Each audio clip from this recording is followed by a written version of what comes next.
I'm really happy with the reception of the film, and it's really always great when in the audience we have parents, because I think this film, the story of a 16-year-old teenage girl who loses her mother during refugee crisis, really touches people who have their own children and can empathize with this situation.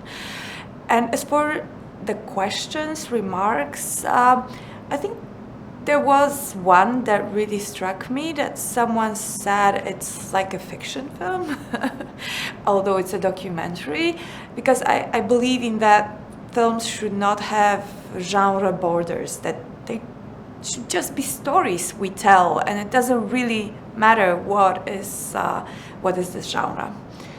And we also discussed a lot current refugee crisis, because we are telling a story from the Polish-Belarusian border, but the same things happen everywhere in Europe. So I think that's a universal story that we can talk, about those who suffered the most.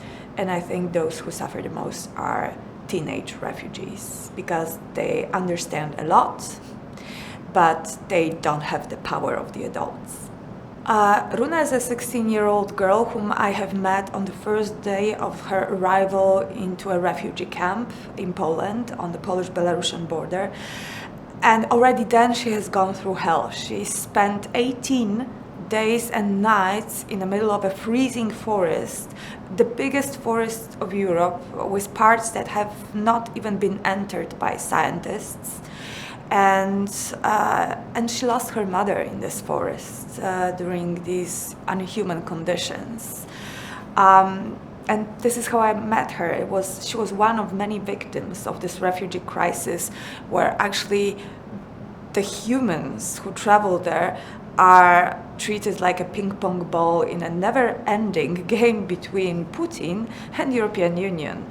And no one really cares about what happens to them. So I found that unjust, and I started to follow Runa, not knowing where it will take us.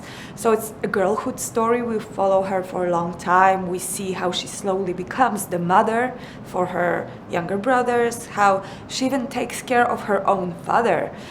So it's also partially a story of how children very often become parents of their own parents, which is very often the case when it comes to refugees. Very quickly I realized that, a lot of emotions are inside Runa, in her head, something she had trouble even putting into words, although when she started to speak some English and some Polish, and I started to speak some Kurdish, we were communicating in this language that we called Pol-Kurd English, mixing three languages in one sentence.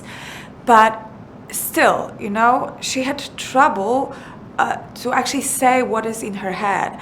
And she had this sketchbook. And I realized that whenever hell was happening around her, in the most difficult moments, she was shutting herself away from the surrounding and just drawing. It was her therapy.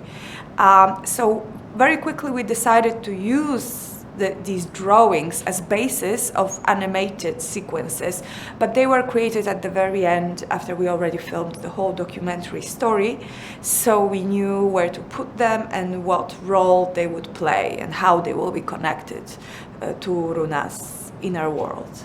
I think any distance is an illusion, because we distance ourselves from the stories of refugees. It happens somewhere, on some Italian island, in some parts of Eastern Europe.